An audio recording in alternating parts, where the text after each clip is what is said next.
মৌলিক যে কারণ এই বর্তমানে যে এসআইআর হচ্ছে তার সঙ্গে 2002-এর যে এসআইআর তার মৌলিক ফারাকটা কি, কেন?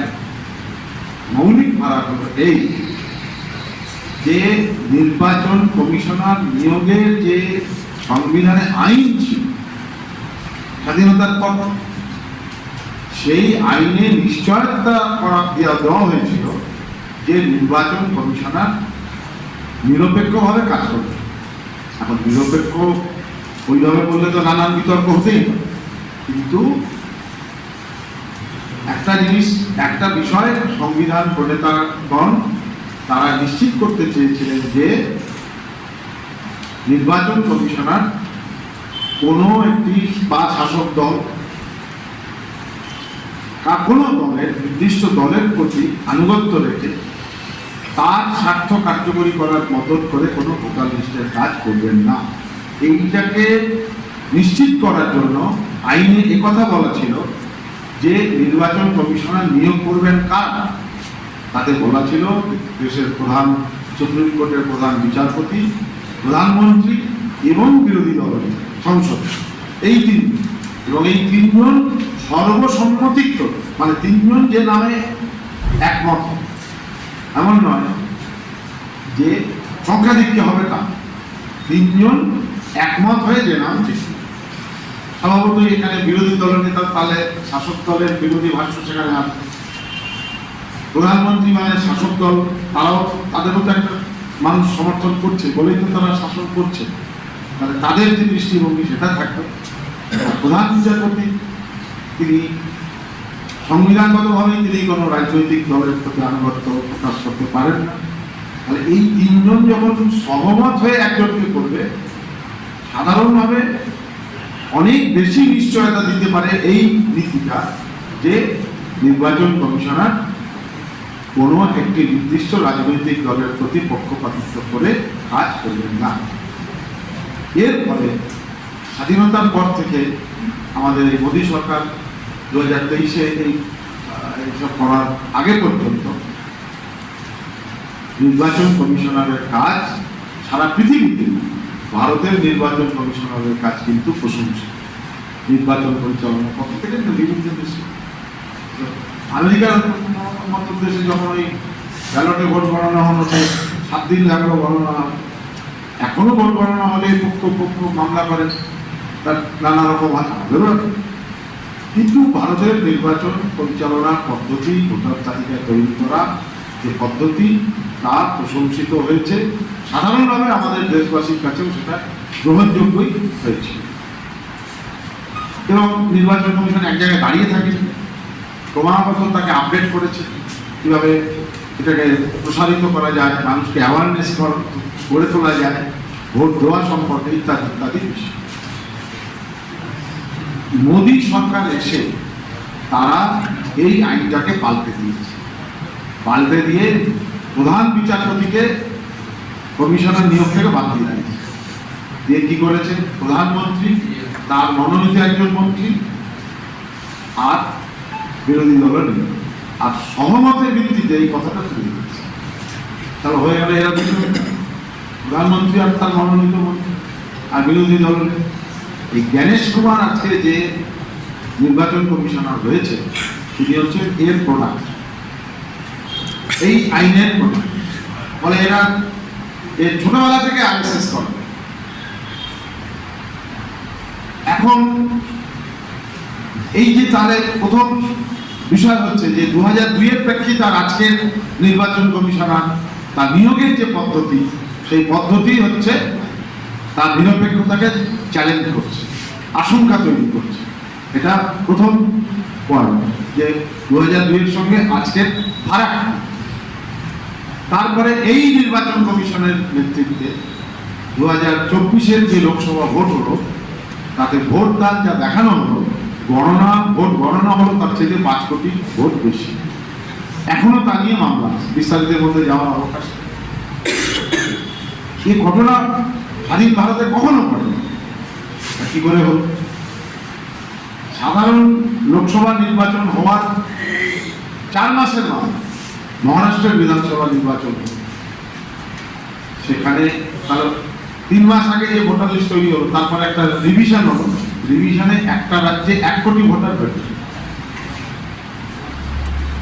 6 কোটি 6.5 কোটি ভোটারে যদি 1 কোটি বাড়ে, তার মানে 3 মাসে প্রায় 16% ভোট বৃদ্ধি। অন অ্যান অ্যাভারেজ আমাদের দেশে জন্মের হার হচ্ছে 2.2 থেকে 2-3%।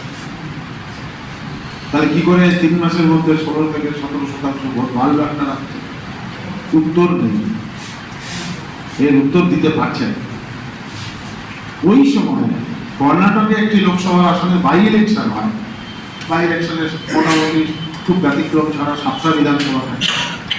আমাদের একটি বিধানসভা কেন্দ্রে 1 লক্ষের উপরে ভোট বেড়ে যায়।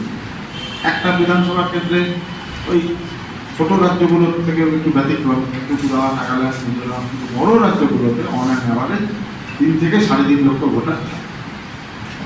তার মধ্যে যদি 1 লক্ষ ভোটার 3 মাসে বাড়ে, তাহলে বৃদ্ধির শতাংশ 33% হতে পারে। আর যে বিধানসভায় 1 লক্ষ ভোটার বাড়লো, সেই যে বিধানসভাটা যে লোকসভার মধ্যে, তার 6টা লোকসভা কেন্দ্রে কংগ্রেসের প্রার্থী জিতলো। আর ওই 1 লক্ষ ভোটার যেখানে বাড়লো, সেখানে বিজেপি এমনভাবে জিতলো যে ফাইনালি লোকসভা ভোটে কংগ্রেসের প্রার্থী জিতল। উত্তর নির্বাচন কমিশনের কাছে পাওয়া যায়নি। বিহারে আমি অত যাচ্ছি না, শেষমেশ নানা রকম হচ্ছে, কিন্তু 8 লক্ষ ভোটারের নাম চিহ্নিত করা গেল যারা কিনা উত্তরপ্রদেশের উত্তর। তাহলে নির্ভুল ভোটার তালিকা তৈরি। বিহারের ভোটার লিস্টে এখন পর্যন্ত বিরোধীরা চিহ্নিত করে দেখিয়েছে 19 লক্ষ মৃত ভোটারের নাম আছে। মানে কি নির্ভুল ভোটার? বিহারে 8 লক্ষ মতো ভোটারের ঠিকানায় শূন্য লেখা আছে। শূন্য দিয়ে কোনো ঠিকানা হতে পারে? তাহলে সে কোন বুথে ভোট দেবে? বোঝাই যাচ্ছে যে এগুলো সব ভুয়ো ভোটার। তারপরে 2000 পরপর তো ভোটার লিস্ট সংশোধন হয়ে গেছে। নির্বাচন কমিশনের দায়িত্ব হচ্ছে ভারতের কোনো ভোটার যাতে ভোট দান থেকে বাদ না পড়ে, আর মৃত ভোটার, ভুয়ো ভোটার এর নামে অন্যরা যাতে কেউ না ভোট দিতে পারে। যেভাবে এবারে এই এখন যে আপনাকে বাড়িতে গেলে কি ফর্ম পূরণ করতে হবে, না পাওয়া গেলে কি করতে হবে, আপনার 2002 নাম না থাকলে কি করতে হবে, সব সময় দেখছেন। এতে যা চাওয়া হচ্ছে তা নির্বাচন কমিশনারের কাজের এখতিয়ারের বাইরে। ওগুলো নির্বাচন কমিশনের কাজ করেই, তার অধিকারের মধ্যে পড়ে। তাই নিয়ে মামলা চলছে। সেই মামলার শুনানি এখনো রায় হয়নি, ইতিমধ্যে এই কাজ চালিয়ে যাচ্ছে। ঠিক আছে, নির্বাচন সারা বছর আমাদের তো এমনি বছরে 3 বার ভোটার তালিকা সংশোধন হয়, 52 সাল থেকেই হয়ে আসছে। সারা দেশ জুড়েই হয়, একই টাইমে বেছে বেছে যে রাজ্যে সামনে ইলেকশন, তার 5-6 মাসের মধ্যে এই প্রক্রিয়া নেয়। আবার এখন যে 8টা রাজ্যে সামনে ভোট, তার মধ্যে সব রাজ্যগুলোকে নেওয়া হয়েছে সাইডে, কিন্তু আসামকে বাদ দেওয়া। আসামেও সামনে ভোট। আসামকে কেন বাদ রাখা হোক এসআইআর থেকে? কারণ ওখানে বিজেপি RSS ল্যাজের ওপরে হয়ে এনআরসির নাম করে যা করেছে তাতে দেখা যাচ্ছে হিন্দু অসুবিধা বলেছিল। তো কবে হলো? 5-6 বছর হয়ে গেল। তো ওরা ভারতের নাগরিক না, তারই দিতে পেরেছে। আবার যাদের নাগরিকত্ব দেবে বলেছিল, আজ অব্দি কজনের নাগরিকত্ব দিচ্ছে। এই আমাদের রাজ্যে বন্ধুয়াদের নিয়ে তো কত রকমের খেল। কে আইন করলো মোদী, ওই কটা দেশ থেকে শুধু হিন্দু শরণার্থীরা এলে তাদেরকে নাগরিকত্ব দেওয়া হবে। এই আইনে আজ পর্যন্ত 3 লক্ষের মতন সারা দেশে একটা নাগরিকত্ব দেওয়া হয়েছে। কিন্তু এখানে বলে বেড়াচ্ছে যে রোহিঙ্গা নামে 1,25 লক্ষ, কে 1.5 কোটি, 2 কোটি বিজেপি নেতারা বলে যাচ্ছে। কোথা থেকে? জনগণনা। কোভিডের নাম করে 2020-21 যে হওয়ার কথা সেটা বন্ধ। জনগণনা করতে বেশি লোক গ্যাদারিং হয়, না ভোট করতে বেশি লোক গাদারি, জনসভায় তো লোক বেশি গাদারি। তাহলে কোভিডের নাম করে আজ পর্যন্ত জনগণনা বন্ধ, তাহলে ভোট হচ্ছে কি করে? জনগণনা কেন বন্ধ রাখা হয়েছে? কারণ জনগণনাটাকে না করে এই যে 2011 পরে জনগণনা না হয়নি, তার ফলে ভুয়ো তথ্য যে যার মতো বলায়। সোশ্যাল মিডিয়া আইটি সেল একটা ভুয়ো তথ্য প্রচারের একটা বড় কেন্দ্র। এই জনগণনা হয়নি বলেই শুভেন্দু বলার সুযোগ পেল 1 কোটি রোহিঙ্গা বাদ দিলে 1,25,00,000 বাদ যাবে ভোটার পশ্চিমবাংলাতে। পুরো কম কথা। বাংলাদেশ থেকে কারা আসছে পশ্চিমবঙ্গে? বাংলাদেশে যারা সংখ্যালঘু যদি এসেই থাকে, বাংলাদেশের সংখ্যালঘু কারা? হিন্দু। তো ওদের তো আইনই করেছে যে বাংলাদেশ থেকে যারা হিন্দুরা আসবে তাদেরকে নাগরিকত্ব দেওয়া হবে। আবার এটাকে ভালো করে বোঝার একটা ভালো সুযোগ, আপনি গুগলে যান, বাংলাদেশে গত 10 বছর আগে ভোটারের পার্সেন্টেজ কত ছিল, ভোটার কত ছিল, এখন কত? 10 বছরে বাংলাদেশের ভোটার বৃদ্ধির হার কত? বাংলাদেশে ভোটার বৃদ্ধির হার আমাদের দেশের চাইতে উন্নত, আরো কম, সামান্য কম। তাহলে বাংলাদেশের জনসংখ্যার তো তাহলে বিপুল হ্রাস হয়, কিন্তু বৃদ্ধি কমেছে। তাহলে বাংলাদেশ থেকে যদি কাতারে কাতারে লোক পশ্চিমবঙ্গে এসে যায়, তাহলে তো বাংলাদেশের জনসংখ্যা কমবে, কোথায় কমেনি? লজিক্যালি এই যে বোঝা যে বাংলাদেশের জনসংখ্যা কমে। রোহিঙ্গা কি বলে এখানেও আমার মনে হয় কিছু কমপ্লেন্ট পাওয়া যাবে, কাউকে অন্তত পাওয়া যাবে যে রোহিঙ্গাটা কি তিনি আসলে কিছু জানেন না। যেমন একটা সময় হারমাত বলা হয়েছে, লোকে তো হারমাত বলে, হারমাত কি জিনিস কেউ কিছু জানেই, ওটা একটা সব। তাহলে বাংলা এইটা একটা ব্যাপার। 2011 থেকে 2024 পর্যন্ত আপনি মেজর রাজ্যগুলোর এবং তার সঙ্গে আমাদের বাংলাদেশ বর্ডারের রাজ্যগুলোর ভোটার বৃদ্ধির হার দেখুন গুগলে গিয়ে। আমি এই কথাগুলো আগেও বলেছি, তাতে ত্রিপুরা, নাগাল্যান্ড, মিজোরাম, মেঘালয়, আসাম, পশ্চিমবঙ্গ, বিহার, উত্তরপ্রদেশ, দিল্লি, রাজস্থান, মধ্যপ্রদেশ, গুজরাট, এই রাজ্যগুলোর মধ্যে 2011 থেকে 2024 মধ্যে ভোটার বৃদ্ধির হারে পশ্চিমবঙ্গ সর্বনিম্ন 2.1%। নির্বাচন কমিশনের তথ্য। তাহলে ভোটার বৃদ্ধির হারে যদি গুজরাট, দিল্লি, সেখানে তো কোনো সীমান্ত নেই, সেখানে থেকে যদি পশ্চিমবঙ্গের ভোটার বৃদ্ধির হার, বার্ষিক ভোটার বৃদ্ধির হার কম হয়, তাহলে কোন তথ্যের ভিত্তিতে প্রচার করা হচ্ছে যে পশ্চিমবঙ্গে সব কাতারে কাতারে বাংলাদেশিরা এসে তারা এই যা আছে? আর আমি আগেই বললাম যে কোনো দেশ থেকে আরেকটা দেশে কারা আসবে, তাহলে সংখ্যালঘুরা আসবে, কারণ ওরাই তো বলছে যে বাংলাদেশের হিন্দুরা অত্যাচারিত। কত কি প্রচার হলো এই হাসিনা সরকারের পতনের পর, হিন্দুরা কি অত্যাচারিত?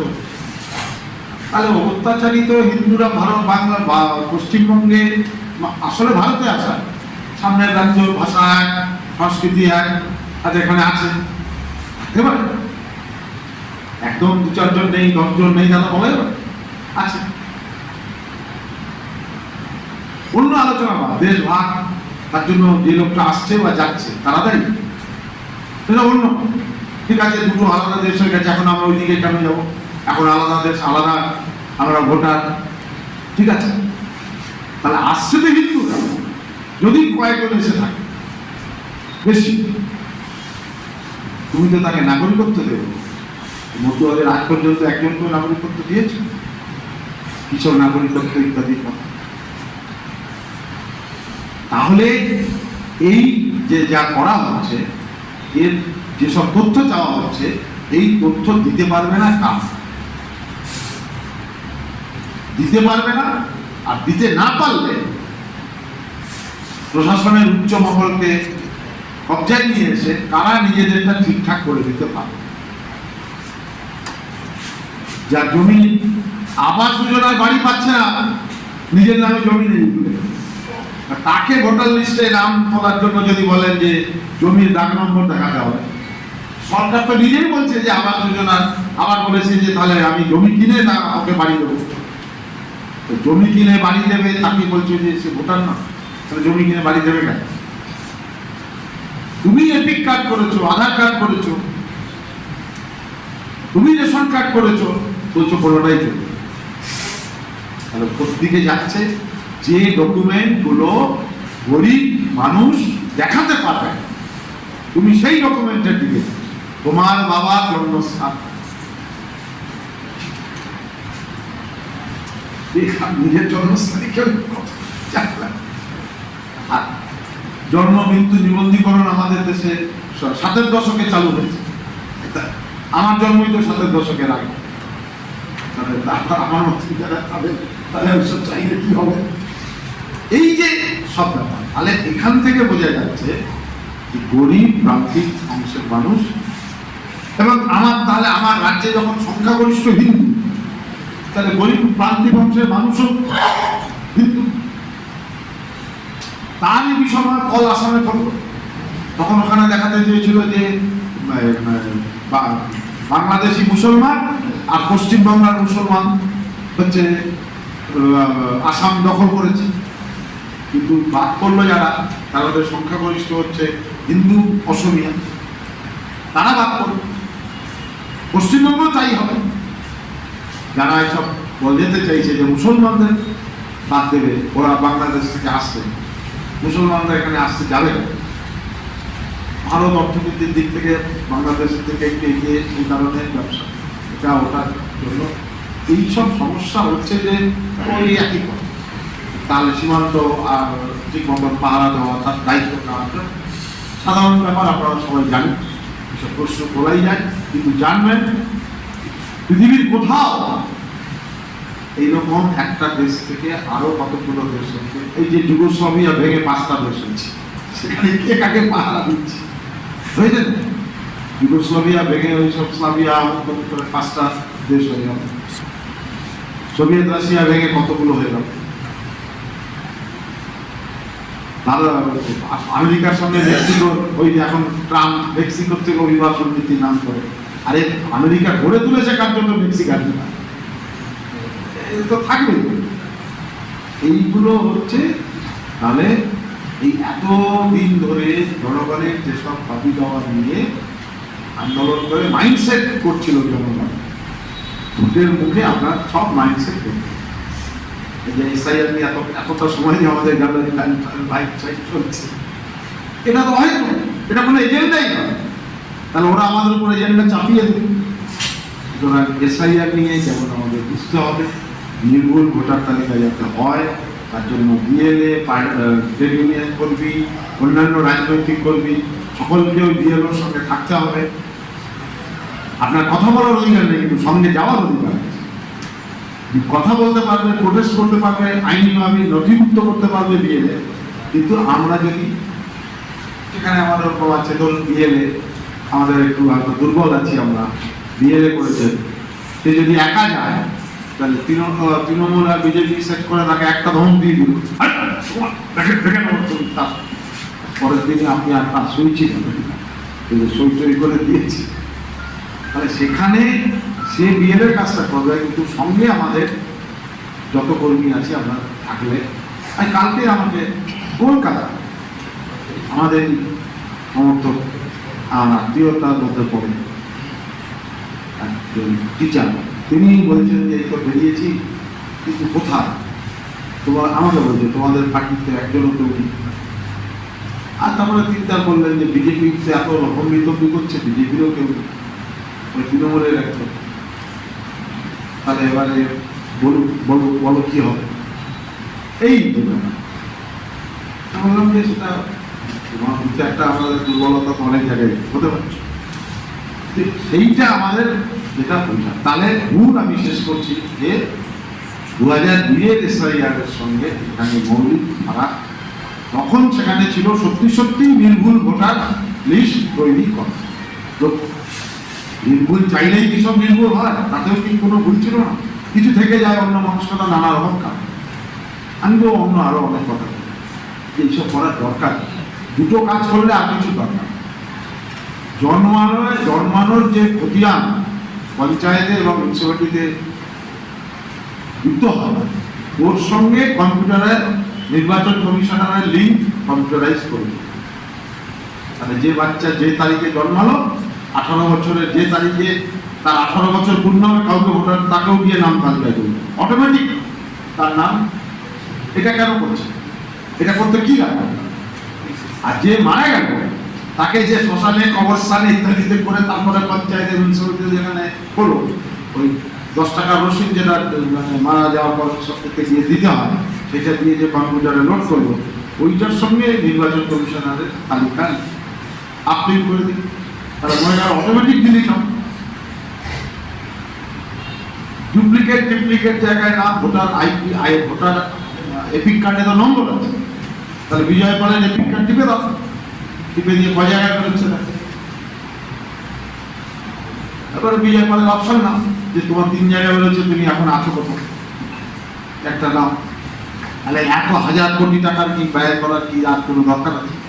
আমরা আপনাকে বলি এই কোশ্চেনটা আমাদের এখন আমি পার্টির নেতাদের বলতে দেখি, কিন্তু এই দিকে আমাদের যেতে হবে।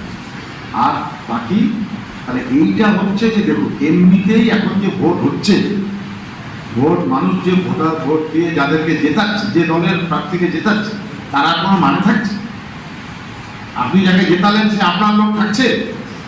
যে দলের হয়ে জেতাচ্ছেন সে সেই দলের থাকছে না, দল পাল্টি খেয়ে যাচ্ছে। তাহলে ইতিমধ্যেই নির্বাচনটাকে প্রহসনে পরিণত করে দিয়েছে কর্পোরেটের টাকা। তাতেও ওদের এখনো হচ্ছে না যে সংখ্যা ব্যবধান যদি অনেক বেড়ে যায়, তাহলে এই এত লোককে টাকা দিয়ে কেনা, তারপরে লুকিয়ে রাখা, হ্যানা তেনা, কি করতে হবে? ভোটার তালিকাটাকে এমন ভাবে তৈরি করো যাতে বিজেপি এবং তার সহযোগীদের জয়লাভ ওখানেই নিশ্চিত। এই এসআইআরে সঠিক ভোটার তালিকা তৈরি করা, ভোটার যারা মানে যথার্থ ভোটার নাম নেই তাদেরকে অন্তর্ভুক্ত করা, ডুপ্লিকেট বাদ দেওয়া, এইটা এই এসআইআরের উদ্দেশ্য নয়। এই উদ্দেশ্য বিজেপি এবং তার সহযোগীদের জয়লাভ নিশ্চিত করা। এই রাজ্যে তৃণমূল এবং বিজেপি ভাগাভাগি করে দিচ্ছে না, কোন এলাকায় তৃণমূল জয় নিশ্চিত করবে, সেইভাবে ভোটার তালিকা হবে, আর কোথায় এদের হবে, সেইটা আমাদের বুঝতে হবে। শুধু বিএলএ দিয়ে হবে না, বিএলএর সঙ্গে এলাকার সেখানে কোনো রাজনীতি দেখা যাবে, সেখানে CI2, AITUC, INTUC, INTTUC, UTC সব একসঙ্গে করতে হবে। সেখানে কোনো ব্যাপার নেই, সেখানে HMV নাকি ওদের, HMS ওদেরকেও যুক্ত, সেটা অধিকারের ব্যাপার। সেখানে যদি যথার্থ ভোটারের BMS, তাহলে BMS তো ওদের নানান নামে আছে, তাহলে মানে বিজেপির কথা বলছে, সেখানে সবাইকে নিয়ে একজোট হয়ে প্রতিবাদে নাম করতে দেব না। তুমি এই নাম যদি না করো, তোমাকে বিয়েলো, তোমাকে জাসুক, এটা জনতার ঐক্য করতে, সেখানে কোনো ঝান্ডার রং। এই হচ্ছে থ্যাংক ইউ।